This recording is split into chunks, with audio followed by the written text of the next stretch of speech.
नमस्कार दोस्तों, welcome to today exam. दोस्तों, आज के इस वीडियो में हम राजस्थान जीके के 50 ऐसे मोस्ट इंपॉर्टेंट सवाल याद करने वाले हैं जो बार बार कंपटीशन एग्जाम में पूछे जाते हैं।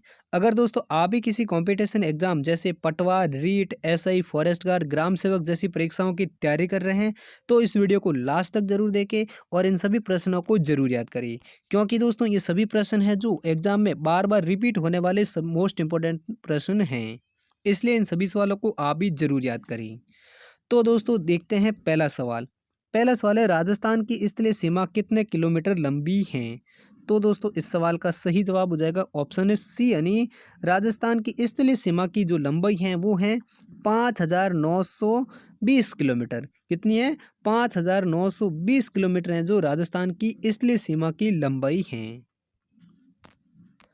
इसी प्रकार अगला सवाल है, राजस्थान का कुल क्षेत्रफल कितना है। तो दोस्तों इस सवाल का सही जवाब हो जाएगा ऑप्शन है सी, यानी 3,42,239 वर्ग किलोमीटर है वो राजस्थान का कुल क्षेत्रफल है। कितना है? 3,42,239 वर्ग किलोमीटर। इसी प्रकार अगला तीसरा सवाल है, राजस्थान में कर्क रेखा की कुल कितनी लंबाई है। तो दोस्तों इस सवाल का सही जवाब हो जाएगा ऑप्शन ए, यानी 26 किलोमीटर है वो राजस्थान में कर्क रेखा की कुल लंबाई है। कितनी है कर्क रेखा की लंबाई राजस्थान में? 26 किलोमीटर। और कर्क रेखा राजस्थान के दो जिलों से गुजरती है। किन किन जिलों से? डूंगरपुर और बांसवाड़ा जिले से। किन जिलों में से गुजरती हैं? डूंगरपुर और बांसवाड़ा जिले हैं जिनमें से राजस्थान में कर्क रेखा गुजरती हैं, जिनकी लंबाई है 26 किलोमीटर। इसी प्रकार अगला सवाल है, राजस्थान का थार मरुस्थल का विस्तार किन राज्यों तक है। तो दोस्तों इस सवाल का सही जवाब हो जाएगा ऑप्शन डी, यानी राजस्थान का थार मरुस्थल का विस्तार है वो पंजाब, गुजरात और हरियाणा राज्यों तक फैला हुआ है। किन राज्यों तक है थार मरुस्थल का विस्तार? राजस्थान, पंजाब, गुजरात और हरियाणा राज्यों तक राजस्थान के थार मरुस्थल का विस्तार फैला हुआ है। अगला सवाल है, निम्नलिखित में से किस नदी को वन की आशा के नाम से जाना जाता है। तो दोस्तों इस सवाल का सही जवाब हो जाएगा ऑप्शन सी, यानी बनास नदी को राजस्थान में वन की आशा के नाम से जाना जाता है। किस नदी को? बनास नदी को, जिनको वन की आशा के नाम से जाना जाता है। इसी प्रकार अगला सवाल है, अगला सवाल देखने से पहले दोस्तों आपसे एक छोटा सा निवेदन है कि दोस्तों अगर आपने इस वीडियो को लाइक नहीं किया है तो लाइक ज़रूर कर लीजिए, और चैनल पर पहली बार आए तो इस चैनल को भी ज़रूर सब्सक्राइब कर लीजिए, क्योंकि दोस्तों इस चैनल पर आपको राजस्थान जीके, करंट अफेयर्स और शिक्षा से जुड़ी हर खबर है वो सबसे पहले आपको मिलती रहेगी। और दोस्तों इन सभी सवालों का पीडीएफ फाइल है, वो पीडीएफ फाइल है आपको हमारे इस वीडियो की डिस्क्रिप्शन में टेलीग्राम का लिंक दिया हुआ है, जहाँ पर आपको सभी पीडीएफ मिल जाएंगी। तो दोस्तों देखते हैं अगला सवाल। अगला सवाल है, 9 मंजिला बावड़ी कहाँ पर है तथा उसका निर्माता कौन था। तो दोस्तों इस सवाल का सही जवाब हो जाएगा ऑप्शन बी, यानी नीमराणा अलवर है जहाँ पर 9 मंजिला बावड़ी बनी हुई है। कहाँ पर बनी हुई है? अलवर के नीमराणा में। और इसका निर्माता कौन है? राजा टोडरमल हैं जो इसके निर्माता हैं। किसके? 9 मंजिला बावड़ी का। 9 मंजिला बावड़ी कहाँ पर है? नीमराणा अलवर जिले में। और इसके निर्माता कौन थे? वो थे राजा टोडरमल। अगला सवाल है, अगला सवाल दोस्तों ये काफ़ी इंपॉर्टेंट सवाल है, क्योंकि दोस्तों ये सवाल है जो बार बार कंपटीशन एग्जाम में पूछा जाता है। सवाल क्या है? मंगला, भाग्य और ऐश्वर्या क्या हैं। तो दोस्तों इस सवाल का सही जवाब हो जाएगा ऑप्शन बी, यानी बाड़मेर के तेल छत्र हैं जिनको मंगला, भाग्य और ऐश्वर्या नाम से जाना जाता है। यानी जो बाड़मेर में तेल के भंडार मिले हैं, कुएं हैं, उनका नाम रखा है मंगला, भाग्य और ऐश्वर्या। ये सवाल है जो काफ़ी इंपॉर्टेंट सवाल है दोस्तों, इस सवाल को आप जरूर याद रखें, क्योंकि ये सवाल बार बार कंपटीशन एग्जाम में रिपीट होने वाला प्रश्न है। अगला सवाल है, राजस्थान के किन जिलों में रॉक फास्फेट खनिज पाया जाता है। तो दोस्तों इस सवाल का सही जवाब है ऑप्शन है ए, यानी बांसवाड़ा, जैसलमेर तथा उदयपुर जिले में राजस्थान में रॉक फास्फेट खनिज पाया जाता है। किन जिलों में? बांसवाड़ा, जैसलमेर और उदयपुर जिलों में। कौन सा खनिज? रॉक फास्फेट का खनिज। और दोस्तों रॉक फास्फेट के खनिज के मामले में राजस्थान है वो भारत में प्रथम स्थान पर है। किस स्थान पर है? प्रथम स्थान पर। अगला सवाल है, राजस्थान के किस जिले से अधिकतम जिलों की सीमाएं लगती हैं? तो दोस्तों इस सवाल का सही जवाब है ऑप्शन डी, यानी पाली जिले की सीमाएं हैं वो सबसे अधिक जिलों से लगती हैं। किस जिले की सीमाएं सबसे अधिक जिलों से लगती हैं? पाली जिलों के। पाली जिले की सीमा है वो कुल 8 जिलों की सीमाओं से लगती हैं। 8 जिले कौन कौन से हैं? जोधपुर, नागौर, अजमेर, राजसमंद, उदयपुर, चिरोई, जालोर और बाड़मेर, इन सभी जिलों की सीमा है वो पाली जिले से लगती हैं। अगला सवाल है, राजस्थान के दक्षिण में होकर निकलने वाली रेखा कौन सी है? तो दोस्तों इस सवाल का सही जवाब है ऑप्शन सी, यानी राजस्थान के दक्षिण में होकर निकलने वाली कर्क रेखा है। कौन सी रेखा है जो राजस्थान के दक्षिण में होकर निकलती हैं? कर्क रेखा, जो 2 जिलों से निकलती हैं, डूंगरपुर और बांसवाड़ा में। अगला सवाल है, राजस्थान एकीकरण कार्य का श्रेय किस व्यक्ति को जाता है? तो दोस्तों इस सवाल का सही जवाब हो जाएगा ऑप्शन है बी, यानी सरदार वल्लभ भाई पटेल को राजस्थान एकीकरण कार्य का श्रेय जाता है। किस व्यक्ति को जाता है राजस्थान एकीकरण का श्रेय? वो जाता है सरदार वल्लभ भाई पटेल को। अगला सवाल है, राजस्थान दिवस कब मनाया जाता है? तो दोस्तों इस सवाल का सही जवाब हो जाएगा ऑप्शन है बी, यानी 30 मार्च को हर साल राजस्थान दिवस मनाया जाता है।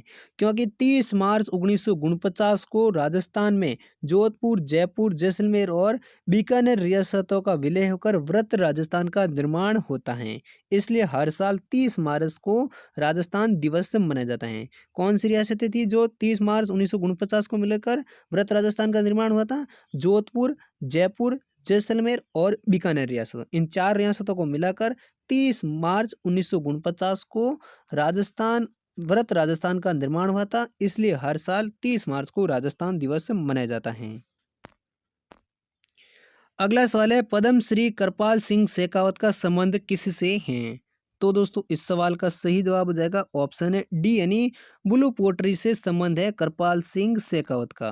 ब्लू पोट्री है चीनी बर्तनों पर डिजाइन की जाने वाली कला। और कृपाल सिंह शेखावत को साल 1974 में पद्म श्री पुरस्कार दिया गया था। कब दिया गया था? साल 1974 में। और जिनका संबंध किससे था? ब्लू पोट्री से। अगला सवाल है, राजस्थान के किस दुर्ग में सूफी संत हमीदुद्दीन की दरगाह स्थित है? तो दोस्तों इस सवाल का सही जवाब हो जाएगा ऑप्शन है बी, यानी झालावाड़ के गागरोन किले में सूफी संत हमीदुद्दीन की दरगाह स्थित है। किस किले में? गागरोन के किले में। और गागरोन का किला कहाँ पर है? झालावाड़ जिले में, जिसमें सूफी संत हमीदुद्दीन की दरगाह स्थित हैं। और दोस्तों आपको बता दें कि राजस्थान का ये एकमात्र ऐसा किला है जो चारों तरफ पानी से घिरा हुआ है, जिसे जल दुर्ग भी कहा जाता है। किस किले को? गागरोन के किले को। अगला सवाल है, सिवाना दुर्ग किस जिले में स्थित है? तो दोस्तों इस सवाल का सही जवाब हो जाएगा ऑप्शन ए, यानी राजस्थान के बाड़मेर जिले में सिवाना दुर्ग स्थित हैं। किस जिले में? बाड़मेर जिले में सिवाना दुर्ग स्थित हैं। और इसका निर्माण है वो कराया था वीर नारायण परमार ने। किसने कराया था? वीर नारायण परमार हैं जिन्होंने सिवाना दुर्ग का निर्माण करवाया था। और ये भी राजस्थान का एकमात्र ऐसा जिला है जो मारवाड़ की संकटकालीन राजधानी के रूप में प्रसिद्ध रहा था। जो मारवाड़ के संकटकालीन राजधानी के रूप में प्रसिद्ध कौन सा ले रहा था? सिवाना दुर्ग, जो कहाँ पर है? बाड़मेर जिले में है। अगला सवाल है, राजस्थान में सर्वाधिक अमेरिकन कपास किस जिले में उगाई जाती है? तो दोस्तों इस सवाल का सही जवाब हो जाएगा ऑप्शन ए, यानी श्री गंगानगर जिले में राजस्थान में सबसे अधिक अमेरिकन कपास उगाई जाती हैं। किस जिले में अमेरिकन कपास उगाई जाती है राजस्थान में? श्री गंगानगर जिले में। जबकि दूसरे स्थान पर हनुमानगढ़ जिला है। अगला सवाल है, राजस्थान किस ताप कटिबंध में आता है? तो दोस्तों इस सवाल का सही जवाब हो जाएगा ऑप्शन ए, यानी राजस्थान है जो उष्ण शीतोष्ण कटिबंध में आता है। किस कटिबंध में आता है राजस्थान? उष्ण शीतोष्ण कटिबंध में। अगला सवाल है, राजस्थान राज्य से ही पूर्णतः बहने वाली नदी कौन सी है? तो दोस्तों इस सवाल का सही जवाब हो जाएगा ऑप्शन है सी, यानी बनास नदी है वो राजस्थान राज्य से ही पूर्णतः बहने वाली नदी है। कौन सी नदी? बनास नदी, जिसे वन की आशा के नाम से भी जाना जाता है। अगला सवाल है, राजस्थान की दूसरी सबसे ऊंची चोटी कौन सी है? तो दोस्तों इस सवाल का सही जवाब है ऑप्शन है सी, यानी शेर सबसे ऊंची दूसरी चोटी है राजस्थान की, जो चिरोई जिले में बनी हुई है, जिसकी ऊंचाई है 1597 मीटर। कितनी है? 1597 मीटर, जो राजस्थान की दूसरी सबसे ऊंची चोटी है। पहली कौन सी है? गुरु शिखर। अगला सवाल है, निम्न में से किस झील पर सोडियम सल्फेट संयंत्र स्थापित किया गया है? तो दोस्तों इस सवाल का सही जवाब हो जाएगा ऑप्शन ए, यानी नागौर जिले की डीडवाना झील है, जहां पर सोडियम सल्फेट संयंत्र स्थापित किया गया है। कहां पर किया गया है सोडियम सल्फेट संयंत्र स्थापित? डीडवाना झील में। डीडवाना झील किस जिले में है? वो है नागौर जिले में। अगला सवाल है, पुष्कर मेला किस तिथि को संपन्न होता है? तो दोस्तों इस सवाल का सही जवाब है ऑप्शन है ए, यानी कार्तिक पूर्णिमा के दिन पुष्कर मेला संपन्न होता है। कब होता है? कार्तिक पूर्णिमा के दिन पुष्कर का मेला संपन्न होता है। और पुष्कर मेला किस जिले में बढ़ता है? वो बढ़ता है राजस्थान के अजमेर जिले में। अगला सवाल है, विश्व में एकमात्र वृक्ष मेला कहाँ लगता है? तो दोस्तों इस सवाल का सही जवाब हो जाएगा ऑप्शन है बी, यानी राजस्थान की जोधपुर जिले के खेजड़ली गांव में विश्व का एकमात्र वृक्ष मेला लगता है। कहाँ पर लगता है? जोधपुर के खेजड़ली गांव में, जो अमृता देवी के बलिदान की याद में यह मेला लगता है। और यह मेला कब लगता है? वो लगता है भाद्रपद शुक्ल दशमी को। कब लगता है? भाद्रपद शुक्ल दशमी को खेजड़ली मेला लगता है, जो एकमात्र वृक्ष मेला है। अगला सवाल है, बागड़ी बोली किस जिले में बोली जाती है? तो दोस्तों इस सवाल का सही जवाब हो जाएगा ऑप्शन है डी, यानी राजस्थान के डूंगरपुर और बांसवाड़ा जिला में बागड़ी बोली बोली जाती है। किस जिले में? डूंगरपुर और बांसवाड़ा जिला है जहां पर बागड़ी बोली बोली जाती है। अगला सवाल है, महाराणा कुंभा द्वारा लिखित संगीत ग्रंथ कौन सा है? तो दोस्तों इस सवाल का सही जवाब हो जाएगा ऑप्शन है बी, यानी महाराणा कुंभा द्वारा लिखित संगीत ग्रंथ है वो संगीत राज हैं। कौन सा है संगीत ग्रंथ? संगीत राज। अगला सवाल है, संत मावजी का जन्म कहाँ हुआ था? तो दोस्तों इस सवाल का सही जवाब है ऑप्शन है सी, यानी संत मावजी का जन्म है वो डूंगरपुर जिले में हुआ था। कब, कहाँ पर हुआ था? डूंगरपुर जिले में, जो 1700-1400 ईस्वी में हुआ था। अगला सवाल है, झुंझुनू का हवा महल किसे कहा जाता है? तो दोस्तों इस सवाल का सही जवाब है ऑप्शन है डी, यानी खेतड़ी महल है जिसको झुंझुनू का हवा महल कहा जाता है। किसे कहा जाता है? खेतड़ी महल को। इसी प्रकार अगला सवाल है, बीकानेर प्रजामंडल की स्थापना किस वर्ष में हुई थी?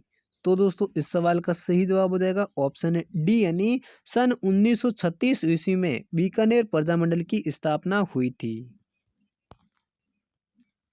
इसी प्रकार अगला अंतिम सवाल है, प्रसिद्ध गजल गायक जगजीत सिंह का संबंध किससे है? तो दोस्तों इस सवाल का सही जवाब है ऑप्शन है बी, यानी प्रसिद्ध गजल गायक जगजीत का संबंध है वो गंगानगर जिले से हैं। किस जिले से हैं? गंगानगर जिले से, जिनका जन्म है वो 1941 ईस्वी में हुआ था। कब हुआ था? 1941 ईस्वी में।